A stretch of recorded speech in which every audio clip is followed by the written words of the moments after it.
Hello and welcome to Faultlines. I'm your host Shehzad Raza. How our economy is going to perform in the months to come? We are entering into another phase, and very soon the government is going to announce the federal budget. Is government going to give a maximum relief to the common man in terms of reducing the price of electricity or reducing the price of petroleum products? Or as we know that we are under an IMF agreement, so the government really cannot do or take such steps freely because we have certain understanding and the conditions we must meet.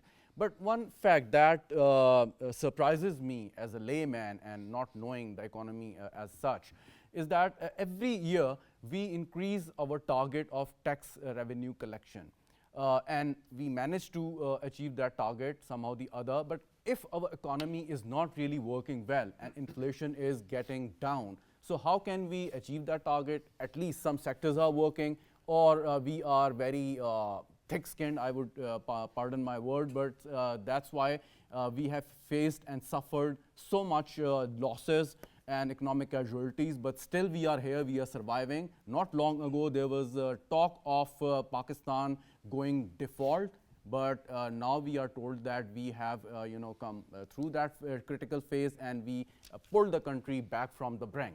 So how it happened, who were the people which played the role in that critical phase, and now as we say that economy has stabilized, the macroeconomic picture is really looking not very good, but at least decent. So what is the way forward? What policies the government can or should implement in this point in time and after the next federal budget, especially when we are under this IMF deal? These are the key questions I'm going to raise in this program today, and I have Dr. Nasser Iqbal, Dr. Ali Salman, and Dr. Waqar Ahmed. Both are very well-known economists and master in their fields. Thank you so much, gentlemen, for joining me. Sir, we start by asking this, the forward-looking approach. What we should do and what we can do. First, the divide, what we can do and what we should do. And is there a point in between? Yeah, thank you so much. You know, By I mean government. Yeah, of course, of course. We are talking about the government, and we are basically looking for the next fiscal budget. And IMF as well as the other institutions all are looking for the coming budget because there is a lot of hope for common people, as well as the government is also very ambitious to set a growth target for next year. You know, the success of Udan, Pakistan, and the 5E plan is all about the high and sustained growth. But question is how we can manage that. Do we have enough fiscal space, or we have enough reforms? So we have make it a bit easier for a person like me. When you say high growth, what do you mean by that? You know, currently our GDP growth is around 3%. Means if we calculate the population growth rate, this implies that on average we are growing at the zero rate. Because we have to adjust 3% with respect to population. But if we really have to grow well, just like other countries like China, India, Bangladesh, our GDP must grow around 6 to 7%. Okay. And is it even possible at this point in time? The question is, do we have any alternative other than achieving this high growth? No. We have to be more like vigilant how we can achieve this target. For that, you know, that there is a conditionality by the IMF, of course, we have to create a fiscal discipline. Okay. For fiscal discipline, to me, is like we have to curtail our expenditure, we have to increase our taxes, so we have to create a balance. But question is, what is the trade-off? Either we should go for a fiscal discipline with a minimum growth rate of 3 to 4%, or we have some kind of leverage where we call this the coming budget as a growth-centric budget. I made a proposal for that, what kind of initiative basically government is looking and can use to create that kind of environment where we, while living with the IMF, we can manage 5 to 6% GDP growth rate. For that, there is a strong will needed by the government to come up with a business plan. The business plan to me is our private sector. And within the private sector, there are a lot of like agent and the sector where we can talk about what sector would really play a key role in All right, terms all of right. revival of this growth. All right, I'll get back to you. Dr. Ali Salman, as they say, just like diplomats or the people expert in statecraft, the economists, they are very dispassionate people. And they analyze things without any emotions, just to analyze the fact, determine hardcore facts. But still, I mean, you are the people, of course, and you know, very much citizens of Pakistan. Whenever people like me who don't understand economy as such elect the people who are at the helms of the affair, so this is the desire and the wish and expectation of the people to get maximum relief or expect that the decision would be made so that my life would become easier. But all of a sudden, the economists tell us that it's not a very rosy picture, and there are problems. There is IMF, and you know this confusing thing of statistics. So my question, very simple: what should a common Pakistani expect at this time, at this situation, from the people who represent them? Well, I think since you talked about the role of the economists, so I'd like to mention a couple of points here. So first of all, I think we need to see how much economics actually we are using in our decision making. Right? So it may be perceived that Ministry of Finance, Planning Commission, and other institutions are using economic fundamentals, economic principles to drive their decision making. But it seems that this is not the case, because if you look at the economic realities, the first reality is that, you know, for instance, there is a tax revenue shortfall, right? So of 600 billion rupees, right? So when you have this situation, then you want to curtail your expenditure, or at least do not start new development schemes, but the government is announcing every day new schemes, new development projects, new welfare schemes, which I'm not sure how is we going to fund. And similarly, I think when you talk about the role of economists, then there has to be a role of economic debate, which is often missing. If you look at, for instance, how the Economic Coordination Committee makes decision, how the cabinet makes decisions, there is maybe a bureaucratic process there, files, summaries moving from the ministries to the cabinet, but there is no economic process. So we definitely need that. We have a National Assembly, the Senate, and the 4 provincial assemblies. And if, I mean, if you say that there is no debate going on at the government level, the policymakers level, still the opposition parties and any other party, any other parliamentarian has the right and the choice to raise the point and start debate at that important floor? They have the right, but are they even using that right? Are even the parliament members, even if they are opposition or standing committees, are they using economists? Are they inviting think tanks to give them briefing? This is not happening. Right? Is it because they are less equipped, or this is the area of less interest? This is probably a preferences issue. Okay. So I think this is not their, so they maybe they're interested in talking about if there is a scandal or corruption or issues like that, which can grab headline. But if you are not engaging the economists or think tanks or independent researchers in the process, then you don't get the decisions which you would like to. And secondly, that's why then you have to depend on external agencies like IMF, the World Bank, the Asian Development Bank, and they would come, of course, with their own conditions. And so I think to make the decisions, economic decisions, which are more relevant to the common man, to the market forces, to the people on the ground, first of all, we have to link that decision making with these factors. All right, Dr. Waqar, when before the presentation of annual budget,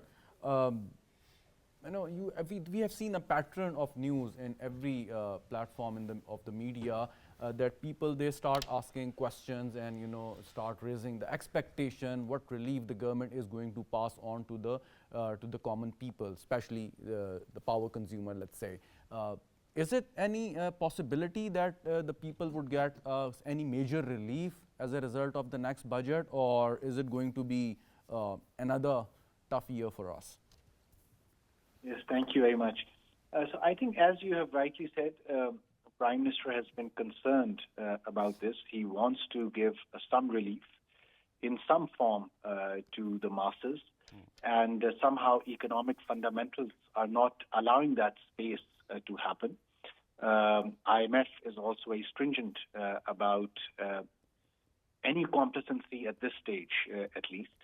We have seen Prime Minister engaging with his cabinet to bring down, of course, prices of food items. We have seen him engage in discussions on bring down prices in power sector. However, of course, given the current consultations and conditions in SLA, staff level agreement with the IMF, it seems that the space is still limited. And the reason that space is limited is because IMF still feels that there is still a long way to go before Pakistan achieves fiscal consolidation, responsible fiscal consolidation, which should result in both improvement in taxes, timely improvement in taxes, and taxes which are inflation adjusted, not just nominal taxes. And second, achieving efficiency in government spending. So most of the belt tightening that we have seen is to cut down the government spending, but the spending that we are already making, whether that is efficient or not. So by cutting down the government spending, are you saying the non-development expenditure or expenditures across the board? I mean, in real terms, for example, our development expenditure isn't increasing at the moment. And of course, the way Uran Pakistan, for example, envisages growth in a development budget, that is not the vision of IMF, at least. And if I may say, not the vision of Ministry of Finance, even, they know that at least in the medium term, many of the things which Uran Pakistan wants to do, the longer term planning, which Planning Commission wants to do, may not, of course, see the funding the way, of course, it is envisaged over there. Likewise, in case of provinces as well, IMF has directly engaged with the provinces and tried to see that where is it that they can bring about cuts in funding. And it is in that realm that I was suggesting that even those funds which are available with the government, IMF would like to see greater efficiency in spending, which is an altogether different ballgame and requires altogether different capacity to spend to prevent leakages. Very right, very right. Dr. Nasir, I mean, this question or this argument that we need to lower our public funding. But there are some economists which have a different theory or approach. They say that the public funding, especially in the development project, is very important to start the economic wheel running. So, which school of thought you belong to?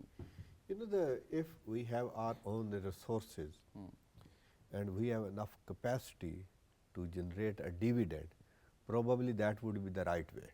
You are making investment even with the loan, there is no denial on it, but what is the return on that? If you are making such project where there is no return, then how you can pay that? So the both school have a same thinking in terms of return. Even look at the example of Japan, they have a very high debt, but why they are not vulnerable? Because their return are so high. And despite having like our debt is low as compared to the other country, but we are vulnerable because our returns are zero.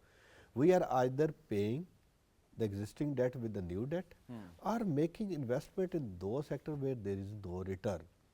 So if we have a very strong industrial base and the private sector would be vigilant and they are making investment, probably then government can finance these type of development activities. So in easier words, the government should only focus on or starts the project which would be high in return, which would be beneficial in the end. Yes. Okay. For example, let's say if the government start building a motorway and it has a plan that after 15 or 20 years it will get the entire financing out of the toll tax. So you think that this project can be viable? So you look, as Dr. Vakar said, that there are like different kind of project, like some have a very short term return, some have a medium term return, and some have a long term return. Right. First we have to think of these very short term returns, especially the IT sector that gave a quick return. Okay. The export sector, but what kind of investment we are making in the export sector? Are we doing kind of an efficiency parameter? The Waqar highlighted a very important point, the efficiency concept of the government. Are we working on those sides? You know, just announcing PSD projects, just announcing another schemes may not work. We maybe end up with the same fate as we have with the previous plans. But this time we have to make very different choices. Very right. We have to make a very different solution, and we have to come up with a very different plan. And that where we need a innovation. Again, which is Dr. Ali Salman, what is the best approach as far as the government spending is concerned on the such projects as just mentioned by Dr. Nasir Iqbal? I mean, should the government go out and start building the IT parks, start opening the companies that would employ, you know, hundreds or thousands of the youth and start doing the, you know, whatever IT work is required? Or should the government be focused enough on the overall improvement of the sector, like excellence in education, building the institutions which would impart quality IT training or the education? Well, first of all, to begin with, I belong to the school of thought which says that government has a limited role in the entire economy, and that limited role starts from essentially maintaining a public order, national defense system, rule of law, maintaining accessible and cheap justice system, and good primary education, good primary health, and basic infrastructure. These are the essential functions of the government, and which we economists call public goods, and they have to be financed essentially by the taxpayers' money, and to some extent where allows some user fee element can be. But don't you think that is only possible in a highly deregulated society, but which we unfortunately we are not? Well, that's the direction which we ought to move. If we are not there, then we have to move there. And you're right that we are not there. We actually are in increasing government footprint by the various means. So that's not a good development. Where the government comes in, then for instance, you talk about training. If let's say you mentioned about the infrastructure in IT parks. Now, government in the past, before it is talking about the IT parks, government has made a lot of investment in industrial zones. Most of our industrial zones remain heavily underutilized. Give you a quick example of the overall exports of Pakistan. Only 5% export is happening from special zones, and 95%. Despite all the incentives the government. Despite all the incentives, because this is not aligned with what private sector wants. So 95% of export activity is happening from the factories which are privately owned or the traditional routes, privately run, managed.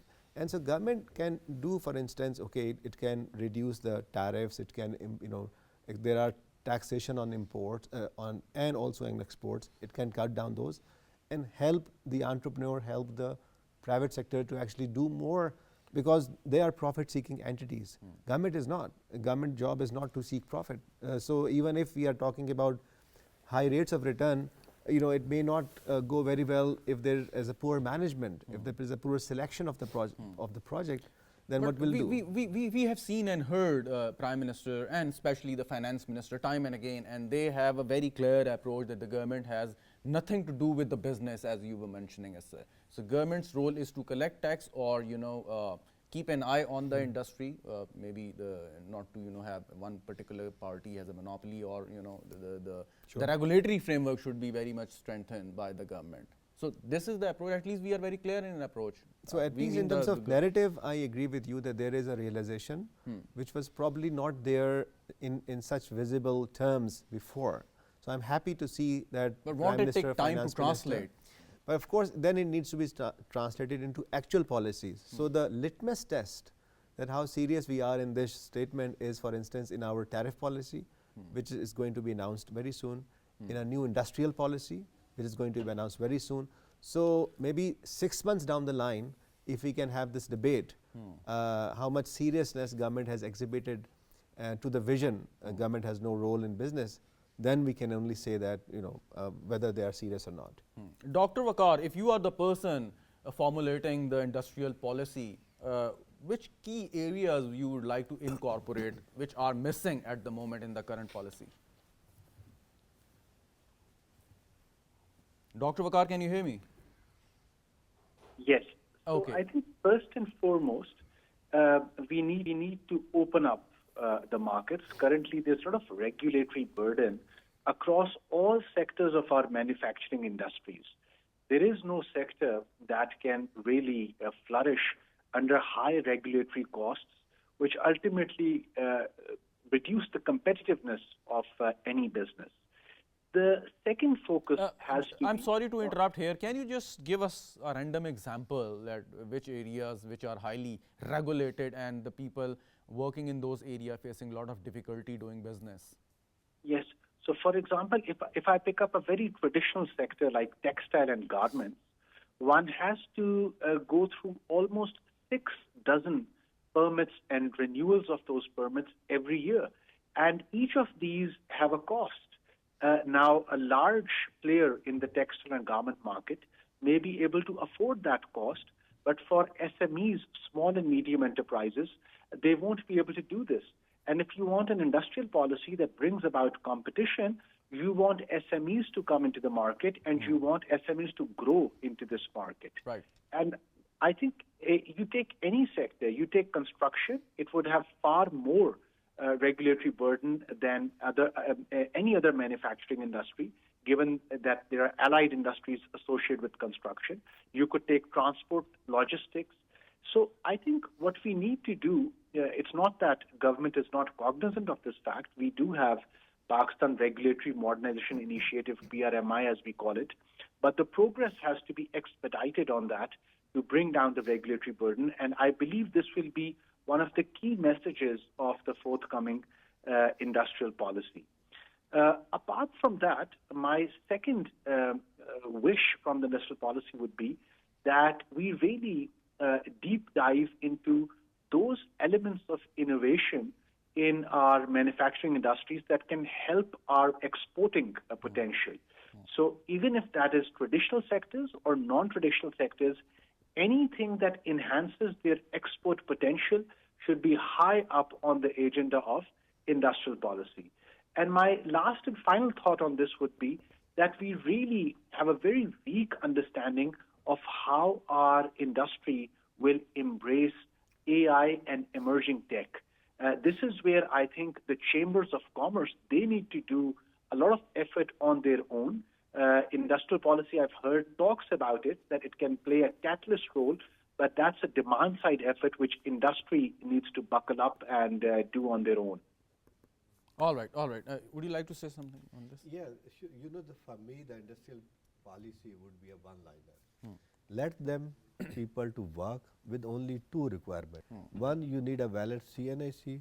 2, you need a bank account. So if we allow everyone to register with the one mobile app where you can pay the registration fee with the 2 documents. And open a company. Yeah, and open a company. Let them to work. Let them to export. Let them to import everything. So the question of this opening the economy will create a competition and efficiency. And there are the firms that will fly and there are the firms that will die. But let them to complete this process. There must be a reason and the argument people who are supporting this all arduous, process of. These are the lead capture and these are the That's lobbies. only the lead That's capture. the only reason why we are protecting automobile sector. Is there any economic rationale behind that? There is economic rationale that these are the infant industries. How long we keep this argument? Our textile industry is an infant industry, our automobile sector is an infant industry. There is an economic inequality within the system and there is no competition. So when there is a competition, definitely there are some winners, there are some losers.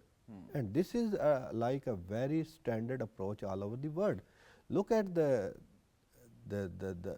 progress of the developed nation. Earlier, like in 70s, they have a different forms, but now they have a totally different form. Look at the expansion of AI. Are we vigilant to these changes? Because now there is a global world. We can't stop. Look at this cryptocurrency concept. Look at the way how the dollar mobility is coming in the next coming decade. Are we vigilant to these things? These kind of restrictions were applicable in 3 decades ago, but in the future, they are not applicable. This is a global world, and we have to think a more competitive. More competitive, exactly. Dr. Ali Salman, we have seen in some developed Western countries that very thought competition, and their economy are thriving, and the people, the private players, I mean, they are really working well. Some sizes of their companies are more than the GDP or the entire economy of the countries like Pakistan. So you think that this competition, I mean, keeping fact the reality, the situation, the social background in Pakistan is important for us, or you think that some regulator should steer the ship cautiously and carefully towards the goal which we have set for us? So in principle, I think competition is the future direction, and that should be the center of the policy. But I think let's talk about a little bit about the regulation. So we need regulation, for instance, when it comes to public health standards, and if the products are considered harmful for environment, then there has to be certain degree of tests and standards that the industrial products are not producing harm which they cannot compensate through various measures. There are also now we if we talk about tariff and non-tariff barriers in the world, so of course tariff barriers have come down significantly across the globe. We don't have there are very few countries left like Pakistan, Egypt, which have still high tariff barriers, but in most of the world has moved to the what we call non-tariff barriers. So there are barriers in terms of the quality inspection. So we are exporting, for instance, rice to EU, and recently there have been rejections of significant number of consignments going from Pakistan to EU on the basis of quality inspection, which is then going to trigger rejection of orders and then reduction of exports from Pakistan to EU. Similarly, there are going to be, as we part of the GSP arrangement, there is going to be a new development, which is the digital passport system, in which you have to ensure value chain integration and quality controls at various levels. So because we are tied up with these international arrangements, I think there have to be degree of appreciation of these standards. But then so we need that, but then it should not become a bureaucratic tool. You see, that's the problem, that instead of making it as a tool for product development, we make it as a tool to stop business. That should not happen. So the direction of the regulation should not be to discourage business, it should be to encourage business and to integrate more globally. Quick example again in medicine and pharmaceutical. So Pakistan is exporting a reasonable volume of pharmaceutical. Now, but we don't have like an FDA approved like a laboratory in Pakistan, which if we have one, then we can actually expand the markets, export markets significantly. So we have the production capacity, but the production capacity is not uniform, and that kills the export potential. I have seen one such lab, WHO approved in Blue Area, not very far from where we are sitting at the moment. But true that the fact, and the people sitting in the pharmaceutical industry, they must have known the fact that this is the requirement to expand our export base. So why don't or why somebody is not taking the initiative, and what is stopping the person to take the initiative at the first place? So maybe I think the regulators can comment, but then DRAP has for a long time been concerned about price fixing and price control, which was a wrong objective for a regulator. Regulator should not be concerned about price controls. For 25 years now, effectively our pharmaceutical industry is under price control regime, with some relaxation in last few years, but by and large, if you want to increase your medicine price by, let's say, 5 rupees for a packet, you have to approach DRAP. So I think that should be taken away, and we should let different brands, different companies compete in the market, and government on the other hand should look after the quality of the drugs, so that we can enhance the effectiveness of the drugs. Correct me if I'm wrong, with due respect, but are you not negating your earlier argument that some of the areas must be regulated by the government, very focused? So I'm saying, because this is the area which affects the millions and millions of people directly every day. So I'm saying regulation in terms of health standards is the job of the government. That's what I said. But regulation does not mean price. But what if the life-saving drugs are out of the reach of the people just because their prices are so high? Life-saving drugs are out of the reach of the people because we have not allowed them to be produced in Pakistan, and now they are being smuggled because we have not allowed them the price. Okay. So okay. price and regulation are two different aspects. All right. All right. Regulator must not price, but So, regulator must standards. Does it apply to all of the It is sectors? generally for all the sectors. Generally for all the sector. Dr. Waqar, would you agree with Dr. Ali Salman that it's not the job of the regulator to only focus on the price control, or these industries should be out of the price control regime? So the ideal role of any regulator is to create competition. So there was a time when even the upper middle class couldn't afford cell phones in this country, and you created competition to the extent where the poorest of the poor can afford the mobile phone along with data services. So this is a classic example of competition bringing down prices to literally at times near marginal zero cost, So this is what any regulator should aim to do. And of course, we have seen this, a very current example, the sugar sector, in which government is mind-boggled once again on how to really come out of this dilemma where the association, the cartel, is so strong that it can get away with whatever they wish so, despite of prime ministers and deputy prime ministers' deep interest in this subject. Yeah, finish your argument, sir. Can I add here? Yeah.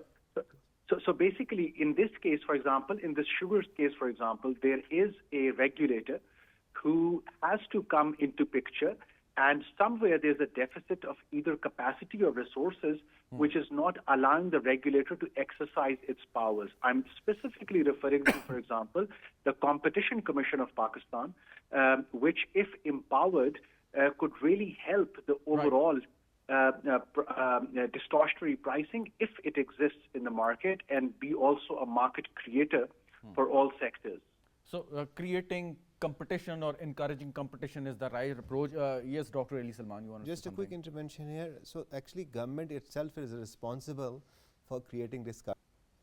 It created licenses, it stopped other smaller companies to emerge in the sector, then it stopped export, then it stopped import, and then it forced the sugar mills to sit down with the government to discuss and evolve a price. Then what about So the hostile that's- takeovers of some big sugar players? So let them do it. This is a market Okay. process, right? So there's a very simple solution which we are refusing to accept at the government level. Allow free export and free import Okay. in sugar. Okay. That okay. will solve the problem. All right. All right. Finally, Dr. Nasir Iqbal, now there is a news that the government is going to set the revenue target by more than 15 trillion. Correct me if I'm wrong. I mean, these are the news and the projections or the predictions. But in the previous budget, we have seen that especially the salaried class person, they suffered a lot, and they faced the major hit of the target the government set earlier. So now we are going to increase the revenue target. So how the government is going to protect these segments, the vulnerable segment, the economically margined people, and especially the salary class persons? There are three components that basically contribute to the revenue generation in the next fiscal year when we're deciding. One is your inflation component, the another is the increase in tax rate, the third component is your policy reforms.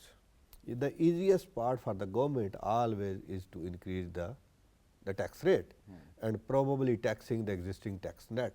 So that's the easiest part. But the two other, like especially the reform part, always missing within the tax policy.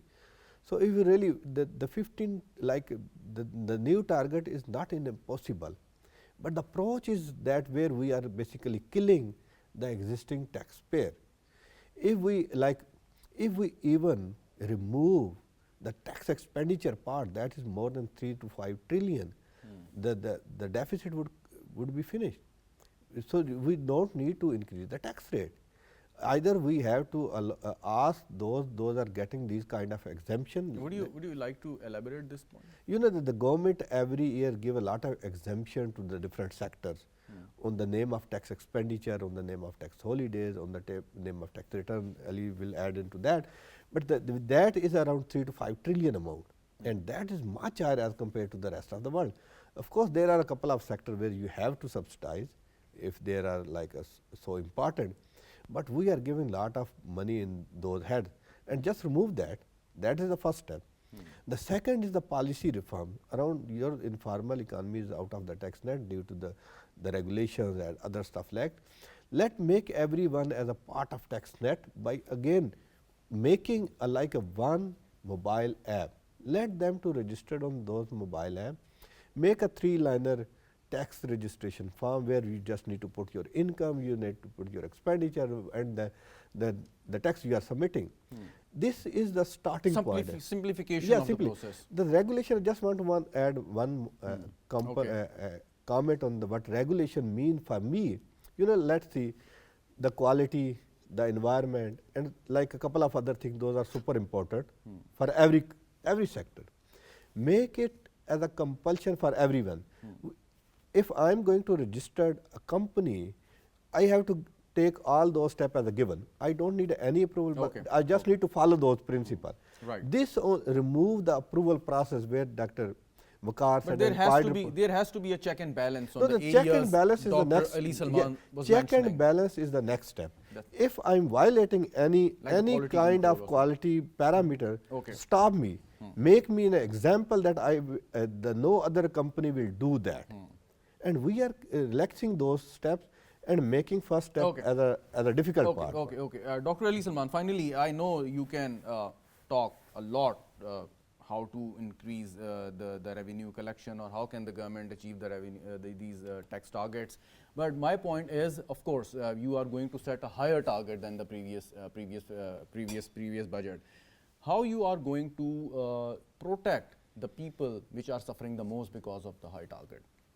No, first of all, I don't have any suggestions for increasing the tax revenue. I hope that I will not make those. I would like to make suggestions on decreasing the expenditure, which we started with the program. I think. Would it work? Yes. It can work. If you talk about SOEs, we are spending about ₹1 trillion. We talked about tax exemption, 2 to 3 trillion rupees. And so if you just like devolve some of the expenditure, for instance, income support program to provinces and others, so your budget deficit is all gone. So when your budget deficit is gone and you are moving to a surplus, or not a surplus, at least a balanced budget, then you are not forced to increase the tax rates as it happened in the last budget. So in terms of taxation, of course, the relief which we expect is lowering some of that tax rates, particularly for the salaried, but also for businesses. And then giving some services in the return to the tax collection which the government is giving. So there is a level of trust between the government and taxpayers which is currently very weak. And also becoming more transparent about spending.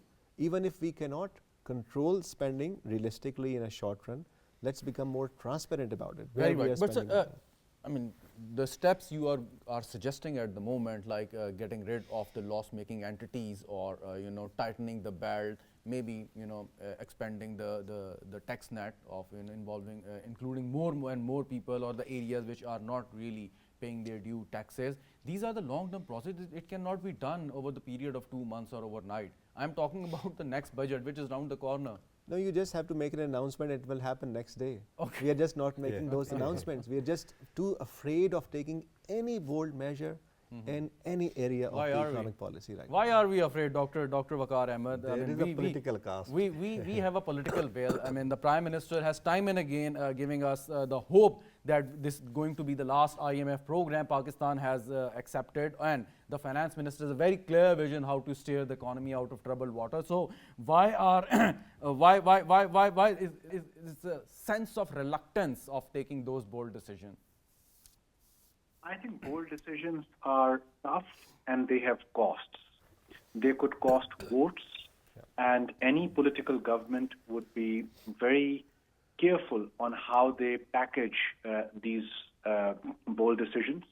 For example, in the case of energy sector, while Prime Minister is trying to find out ways to bring down the electricity prices, at the same time, you are bound by IMF to bring down energy subsidies as well.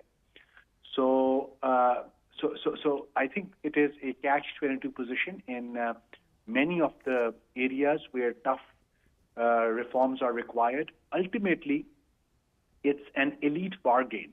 The hit has to be taken by the elite, which includes the politicians of this country. If one has to move forward, this adjustment, painful adjustment, I would say, has to be done. When you say the That is- politicians need to face the hit, what do you mean by that? I mean, it's a fiction of Pakistani politician. Is it symbolic you are talking about, or what? Yes. So in terms of votes, basically, this will cost them votes. If any political party thinks that they can take these decisions without losing the votes, that's not possible. You have been elected in the office to do the right thing, and the right thing is to undertake the structural reforms, even if you grow unpopular. All right, all right. Thank you so much for your valuable inputs, Dr. Waqar Ahmed, Dr. Ali Salman, Dr. Nasir Iqbal.